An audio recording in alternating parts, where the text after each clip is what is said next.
ఒక విషయం, ఆ అనంత విశ్వదాత ఈ సృష్టిలో ఎన్నో కళలను శక్తుల రూపంలోను, అలాగే ఎన్నో శక్తులను కళల రూపంలోను మానవుల మధ్య వదిలాడు. పాపాలు పుణ్యాలు, సత్యాలు అసత్యాలు, నిజాలు అబద్ధాలు, ధర్మాలు అధర్మాలు, ప్రేమ పగ, దహనాలు దోపిడీలు, ఇలా చెప్పాలంటే ఎన్నెన్నో. ఇక అందులోవే బూటకాలు నాటకాలును. అయితే ఇప్పుడు బూటకాలేవో నిజాలేవో తెలుసుకుందాం. అయితే మానవులలో అమాయకత్వాన్ని గ్రహించి బూటకము అనబడే శక్తి నిజము అనే శక్తిని అధిగమించి మానవ జాతిని వాడుకుంటుంది. బూటకాలు ఎలా మానవుణ్ణి ఆవరించాయంటే కట్టు కథల రూపంలోను, భయభక్తుల రూపంలోను, ఇవే పెద్ద బూచిల భూతంలా ఆ విధంగా మానవుల ఆత్మలను ఆవరించుకుంటున్నాయి. దీనికి కారణం కొందరు వారి వారి పబ్బాలు గడుపుకోవటం కోసం బూటకాలని అస్త్రాలుగా తయారు చేసుకొని ఇక అలా బోధించేవారు. బూటకాలు మీరు నమ్మితే ఎంతో సృష్టి రహస్యాన్ని తెలుసుకున్నట్లు, పరమార్థాన్ని పొందినట్టు అని చెప్పకనే చెబుతూ ఇది నమ్మడమే ముక్తి మార్గం అని కూడాను ఆనవాయితీ చేశారు. ఇది ఎన్నో తరాలుగా ఆనవాయితీగా వస్తున్న ఆచారం. అయితే ఆ బూటకాన్ని ప్రదర్శించే విధానం ఏమంటే, ఉదాహరణకు ఒక పౌరాణిక సినిమా తీసుకుందాము. అందున ఒక పాత్ర తీసుకుందాము. ఆ పాత్రకు కిరీటాలు మేసాలు అవి ధరించి ఉన్నాయనుకుందాము. ఆ సినిమా తెర దాదాపు చిన్నపాటి తాడి చెట్లు అంత ఉందనుకుందాము, ఉంటుంది కూడాను. ఇక ఆ పాత్రను ఆ తెరపై ఎదురమ్మల వరకు మాత్రమే చూపిస్తే అది ఎలా అనిపిస్తుంది మనకు? ఎంతో వింతగా ఆనందంగా ఆహ్లాదంగా అనిపిస్తుంది కదా. నిజానికి ఆ ఎదురమ్మ కాడికి కనిపించిన ముఖమే తాడి చెట్టు ఎత్తుంటే ఇక క్రిందికి కాళ్ళ కాడికి ఎంత ఉంటాడు? 2-3 తాడి చెట్లు ఎత్తుంటాడు కదా. ఇది నిజమా? మొక్క ఈయడమే కలిసి తాడి చెట్టు ఎత్తుంటే మొత్తం కాళ్ళ వరకు 2 తాడి చెట్లు కన్నా ఎత్తి ఉండాలి కదా. ఇది బూటకము. చూడండి బూటకం ఎంత పెద్దగా ఉందో. నిజంగా బయట ఆ పాత్ర ధరించిన మనిషి ఎంత ఉంటాడు? నిజంలాగానే ఉంటుంది కనుక మనంతే ఉంటాడు. ఇది నిజం కదా. బూటకానికి ఇది సులువుగా అందరికి అర్థమయ్యే ఉదాహరణ. ఈ విధంగానే ఇక కనిపించబోని కథలు కూడాను, భక్తికి సంబంధించినవి కానీ భయానికి సంబంధించినవి కానీ, కనిపించే బూటకాన్ని తాడి చెట్టు చూపించినప్పుడు కనిపించబోని బూటకపు కథని ఇంకా విచిత్రంగా వినిపించవచ్చు కదా. అలాగే పిశాసులు, దెయ్యాలు, భూతాలు అనేవి మన పెద్దలే చెప్పారు కదా, మాటలకి పేదరికం లేదు కదా అని.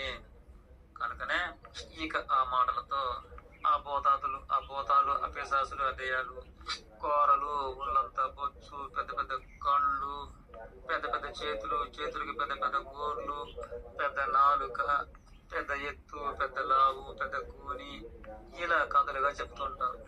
ఇవి కట్టు కథలని తెలుసుకోవడమే సులభమే కాదు. నిజానికి ఆ రూపాలు ఈ చెప్పేవాడు చూడలేదు, ఈ చెప్పేవాడికి చెప్పినవాడు చూడలేదు. ఆ విధంగా ఊహల భ్రమలోకి దింపేస్తారు. ఇటువంటివి బూటకపు మాటలు అని తెలుసుకోవడం అనేది చాలా కష్టం. పాపం ఇటువంటి కథలను విన్నవారు సాయం సంధ్యాకాలంలో చీకటి వెలుగుల మధ్య అదే భ్రమలో ఉంటే మాత్రం, ఒంటరిగా ఎక్కడైనా ఉన్నప్పుడు ఆ భ్రమకి ప్రతిరూపం అనేది కళ్ళలో ఖచ్చితంగా తయారవదు. ఇది నిజమైన విశ్వ విచిత్రమే. అలా వెలుగు గాని చీకటి గాని సంధ్యాకాలమున మన కళ్ళే ఆ విధంగా మనను మోసం చేస్తాయి. అది మనం ఎలా ఊహించుకుంటే అలాగే కనపడుతుంది, ఎంత ఎక్కువ ఊహించుకుంటే అంత ఎత్తు కనపడుతుంది. నిజానికి ఇది విచిత్ర విశ్వ సృష్టి. అమాయకంగా ఇక వారి యొక్క ఆత్మ అల్లకల్లోలం అవుతుంది. ఇక అట్టి వారికి ఏమీ అర్థం కాక తన వారికో పరవారికో వినిపిస్తారు. ఇక వారు దానిని మరో 10 రెట్టింపు చేసి ఇంకా లోకానికి వినిపిస్తారు. నిజానికి విని చెప్పిన వాడు బూటకాన్ని 10 రెట్లు చేసి చెప్పినట్లే కదా. ఇక అటువంటి బూటకాలను నిజమనుకొని విన్నవారు ఇక వారి యొక్క ఆత్మ కూడా చెలించుతుంది. ఈ విధంగా బూటకం అనేది లోకంపై ప్రవహిస్తుంది.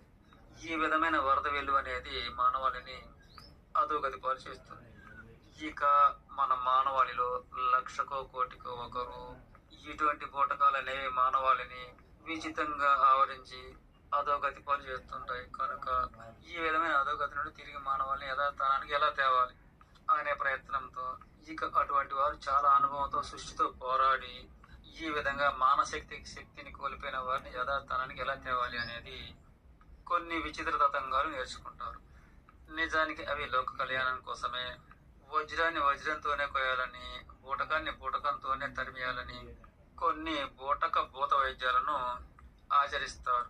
కొద్దిగా వారిలో గల ప్రవర్తనలు మార్చుకొని, వేషధారణ కూడా కొద్దిగా మార్చుకొని, మాటలలో కూడా కొంత మార్చుకొని, ఇక అట్టి మాటల ద్వారా డామ్ డూమ్ డహా అనేది ఏదో వినిపించి గాలానికి ఎర్ర పెట్టి చాపకేసినట్టుగా దానికి ఒక ముందు పెట్టి లాగేశాను. నాకు దొరికింది, దీనిని నేను బంధించాను. అది నీకు కనిపించదు, నాకు మాత్రమే కనిపిస్తుంది. దీన్ని నేను తగలబెడతాను. ఈ శాస్త్రం నా ఒక్కడికి తెలుసు.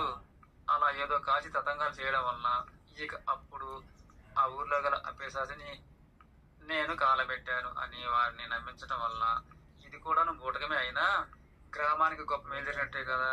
నిజానికి ఇంతటి శాస్త్రం తెలిసినవాడు ఆనాడు ఉన్నారు, కానీ ఈనాడు ఏదో వేషాలు వేసి మోసాలు చేయడం కోసం లేని బోధాలను సృష్టించి, అమాయకపు బూటకాలు కావు నిజమైన మోసాలు సృష్టించి ఆ విధంగా పబ్బం గడుపుకునేవారు ఈ రోజుల్లో వందల మంది తయారయ్యారు. తప్పనుకోకండి, కానీ ఇలాగే దైవాలను కూడా అడ్డం పెట్టుకొని మోసాలు చేసేవారు చాలా మందిని చూస్తున్నాం కదా.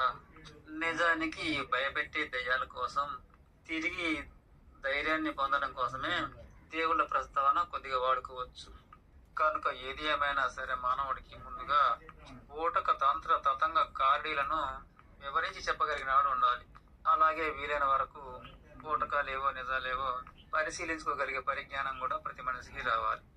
అలా కాక మోసగాళ్ళు వారి పబ్బాల కోసం లోకాన్ని బూటకాల దొడిలోనే కట్టేస్తే ఇక ఎంతటి వయసు పెరిగిన వారైనా, ఎంత చదువుకున్న వారైనా ఖచ్చితంగా వ్యర్థ బతికి అవుతుంది. సరే, ఇక ఉంటాను. తప్పు అనిపిస్తే మరీ